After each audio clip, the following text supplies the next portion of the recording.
Hi, I'm joined today by Andrew Fowler, who's got a long background in journalism in print, radio and television, including stints on Four Corners, Dateline and Foreign Correspondent. How are you, Andrew? Pretty well, thanks, Bill. So more recently, you've morphed into writing investigative books. And the books that I'd like to talk about are about Julian Assange and also about quite a controversial agreement called the AUKUS agreement. Tell me about why books and why those topics.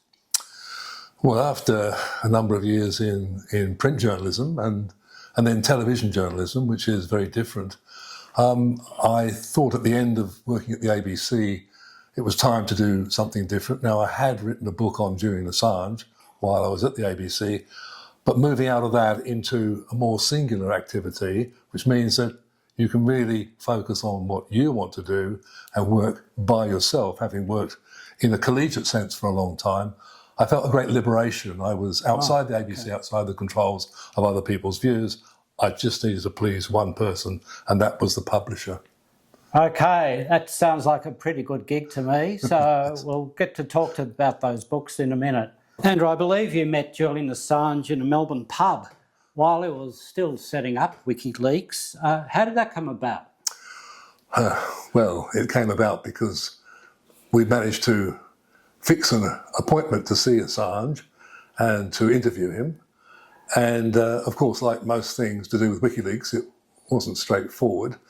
Went to Melbourne University, met our contact. They took us through an underground car park. We came out the other side. We went to a house. He wasn't there, so we went to the pub.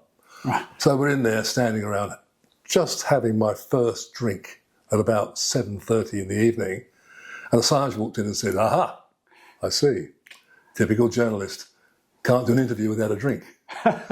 So that was that sort of humour that immediately connects you to this person.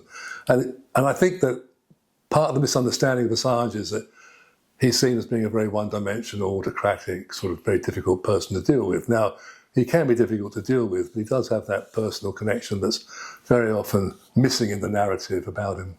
Okay, while we're speaking about his personality, I think you once said he had a bit of Bazza McKenzie about him. What did you mean by that? Well, that was really Geoffrey Robertson, QC, who described him as the Bazza McKenzie character, because he was kind of naive in a sense that, like all, I think, journalists, you have to be certainly a little bit naive to believe you can really make a difference in the world. And I think that's what Assange was like.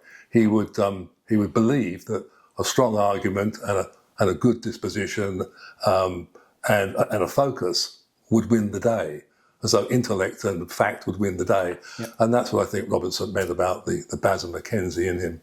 Oh, okay. So how many times over the years have you actually interviewed Julian? Must be 3 or 4 times I've interviewed him. Okay. Once, most famously, by phone when he was inside the Ecuadorian embassy. We were due to interview him, and we were driving on the way to the airport because we were waiting to interview him later on. We're going to Sweden to do some other filming for Four Corners about the Assange story. And we drove past Harrods at about 4 o'clock in the afternoon out to the airport. We got to Sweden, got a phone call from the executive producer of Four Corners saying Assange has just gone into the Ecuadorian embassy and seeking asylum. And so we'd driven past the very embassy he'd gone in about the time he was going in. It was quite a real weird coincidence. And then when we came back to London, I talked to him on the phone about why he'd gone to the Ecuadorian embassy. And he didn't exactly explain. Well, his explanation was it was the only country that would take him, that he would be acceptable, that he felt was acceptable. And I said, well, Ecuador hasn't got a really good reputation for looking after journalism and freedom of speech. And he said, where else am I going to go? Assange is quite well known for having broken professional relationships. Did you fall out? And can I say, if not, why not? Well, I did have difficulties with Julian a number of occasions, sure. I mean, he didn't like some of the things I wrote, which I consider to be true about WikiLeaks. particularly when they went offline, and there was a lot of argument about why they'd gone offline, and there was some internal politics that were going on inside WikiLeaks. But as I said to him, and as I've said to other people, look, I supported the work that WikiLeaks did. It didn't mean to say I was uncritical, and more importantly, it was better to have somebody who supported your work than somebody who was just a mouthpiece for whatever particular drum you wanted to beat, and was a compliant person who would say what you wanted. That would not help your case at all. Better to have a critic who agrees with what you're doing and have some sycophant that was just blathering out whatever the WikiLeaks team wanted. So in supporting kind of the philosophy of WikiLeaks,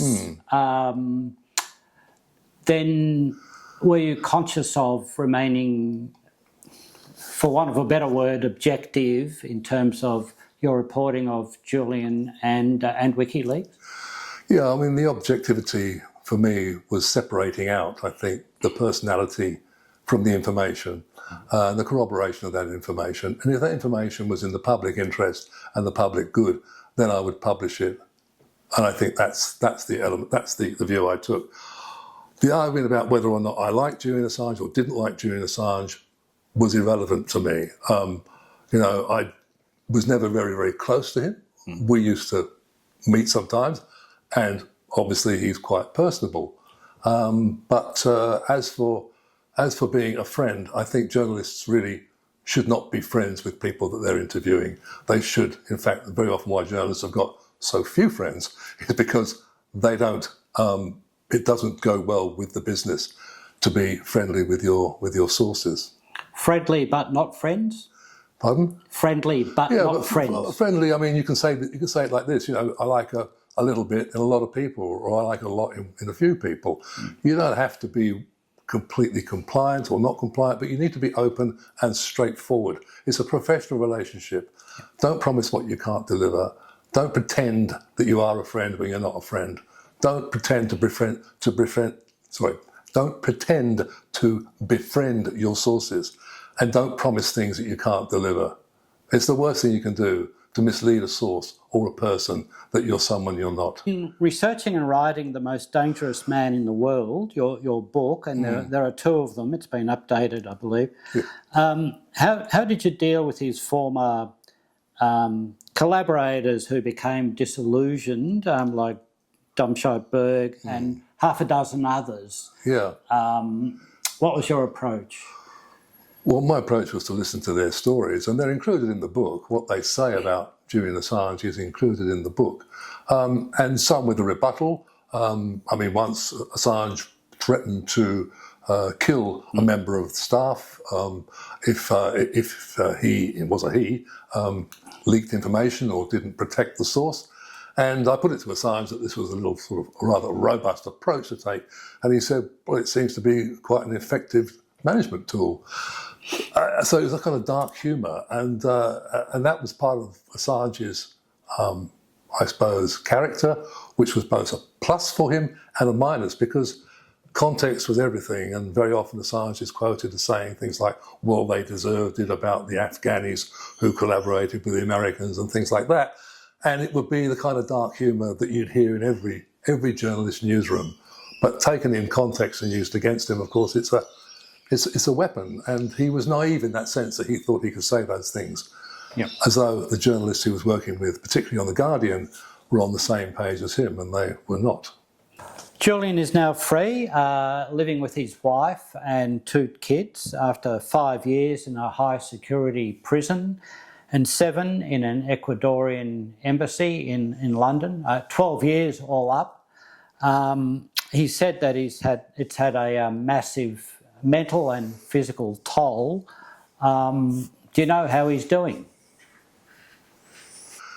I don't know how he's doing at the moment, but I did go to Strasbourg when he spoke to the European Council after being released, and here's something that you kind of bear in mind, looking at someone who's, as you say, banged up in the Ecuadorian embassy for 7 years and then comes out, he's freed, comes through Saipan, comes back to Australia, and then 3 months later gets on a plane and goes back to Europe to thank the Europeans for their support.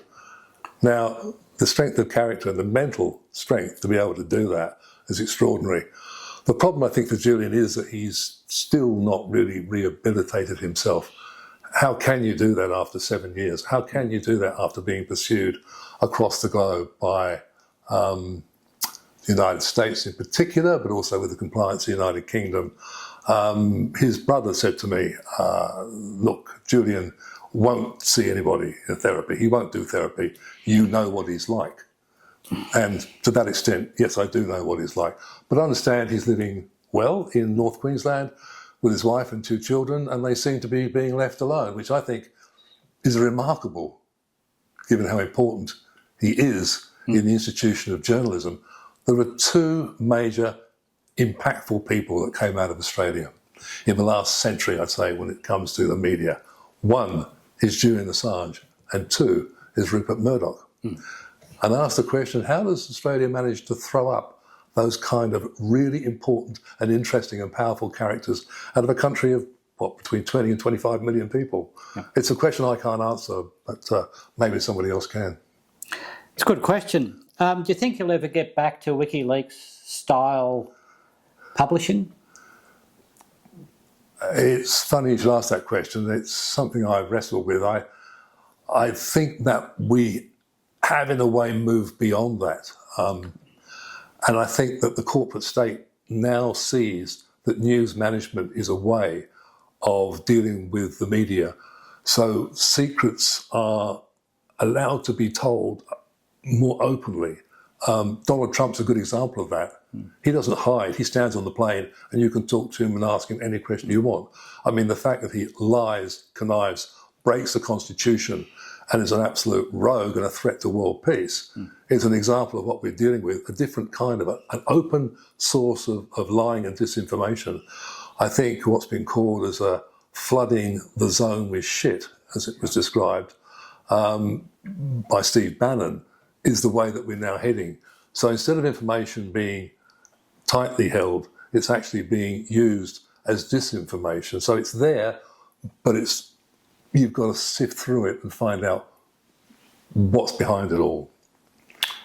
Yeah. Interesting perspective, and I was just thinking of the Epstein I know, that's right. release of those files. That's right. That's exactly, is that what you're alluding to? Well, I mean, that's a kind of thing. So it's released by, it's a release of information that's partial, but it's more, but it's deeper than it was before. So it's a way of news management. And what we're into now is absolute massive news management. You see some of the major investigations carried out recently. They are but a larger echo of what happened maybe 20 or 30 years ago when institutions would try to get information out. They knew a bad story was coming and they would try to manage it. It's being done much more successfully now. Information is leaked to the media. Journalists are on the drip. And the story heads in one direction, and it normally heads down from the source, down to the shop floor. The problem with this kind of journalism is that you need to look up, not look down. And so the sources that are protected are those that have most to lose, and the people that are held responsible are the people who can't defend themselves or have a lot to lose.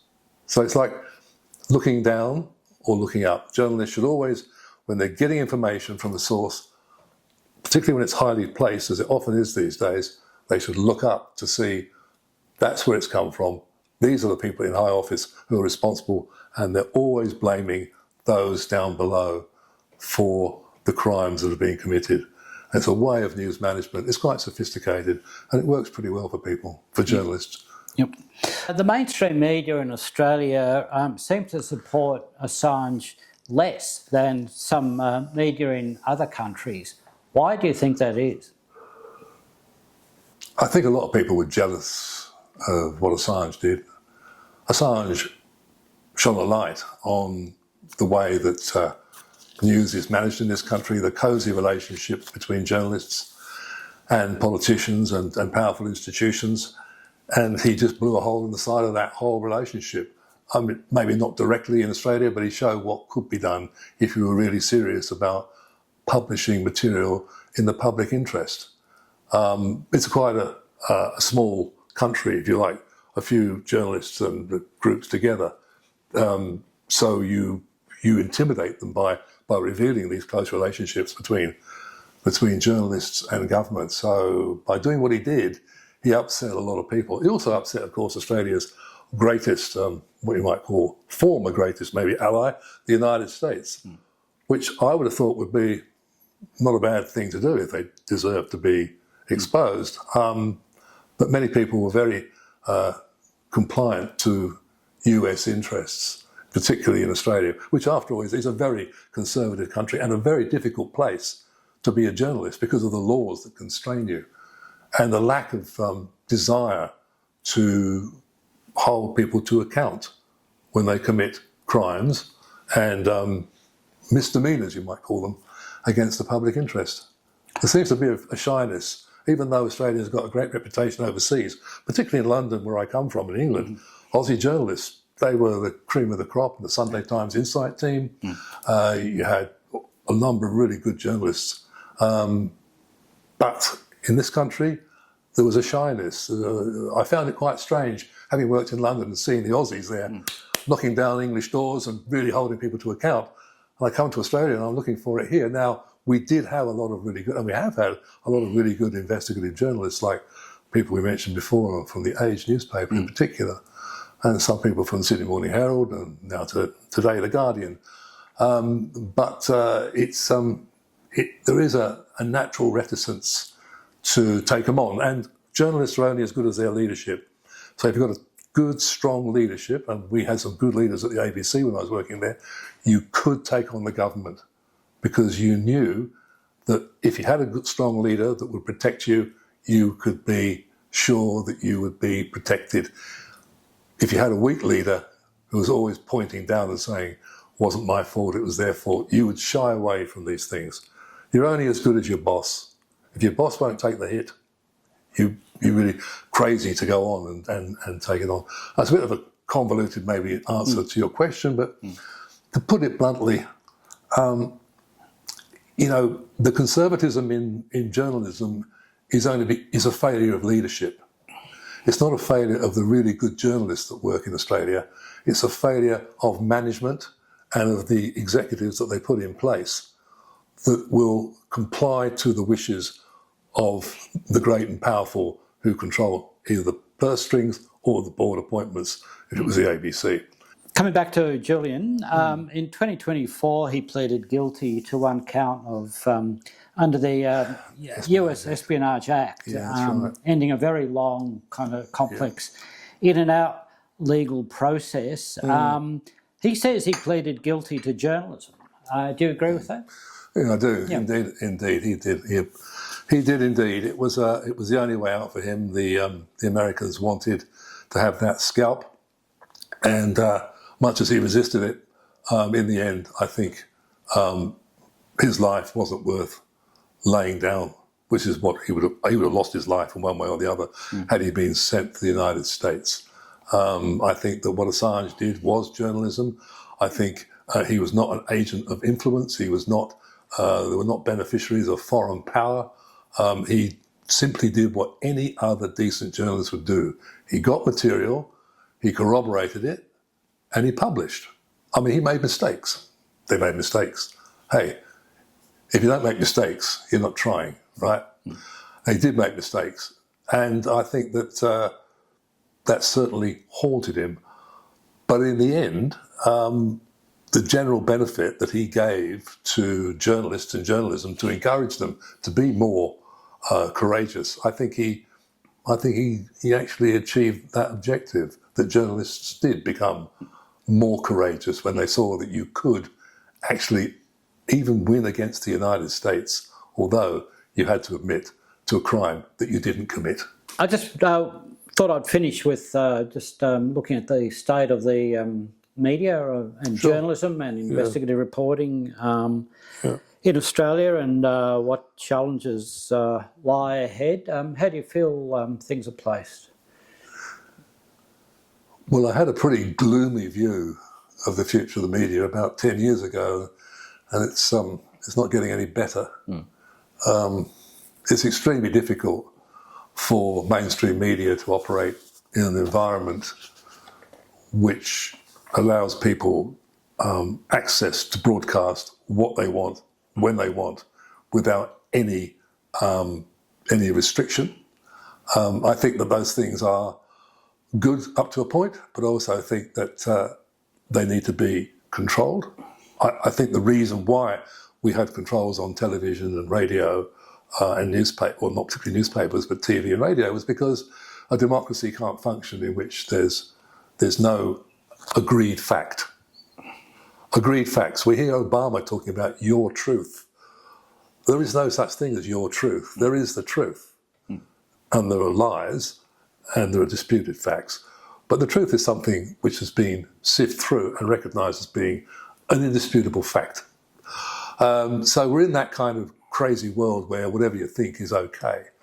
And I think that if you want to broadcast and say what you want to say, you need to be registered. You need to be, and this is a very statist view which goes against the libertarian arguments of WikiLeaks, the rest of them, your email address, your phone number. You need to be an accountable citizen of a country. Otherwise, a democracy can't work. And that threat to the mainstream media that comes from this cacophony of nonsense that comes out on all sorts of platforms like Facebook and X and YouTube, the like, and YouTube, is extremely dangerous to us all. And we need to recognise it. And we need to also recognise that foreign countries broadcasting into this country don't always operate in our best interests. We need to be able to control what comes into the country, what's broadcast. I'm not saying you should have a heavy-handed censorship, but there should be an accountability. And there's no accountability, very often, in many cases, of material that's broadcast. And that threat to the mainstream media makes it a very difficult and a pretty dark future. So we better get our skates on and start doing something about that. So without that accountability, it becomes incredibly difficult for members of the public to actually understand what is factual and what is what's behind someone advocating something or stating something, or you know, which could be simply not true. Yeah, look, there's a story that I'm just trying to recollect exactly what it was, but it was a hearing. It was the Watergate hearings. That's right, which is way back when Nixon was run out of office because of the crimes he'd committed. And there's a Watergate hearing, and at that hearing, there were, I think it was 3 or 4 television cameras, and they reported what happened, the truth of what was being said. Today, there are like hundreds of cell phones recording this stuff. And it's all, and nothing is consistently held to be true because people broadcast material, twist it, leave it out, lie. It's used as disinformation by nations and by individuals. And it's a complete recipe for disaster unless you can agree on the facts of the matter. The facts of the matter should be indisputable. The facts are sacred. Your opinion, you're free to say what you like. But people aren't trained to do this. They're just given a cell phone and they can say what they like. And journalism is, for all the sort of pretense we have about it being, it's a professional, it's this or it's that.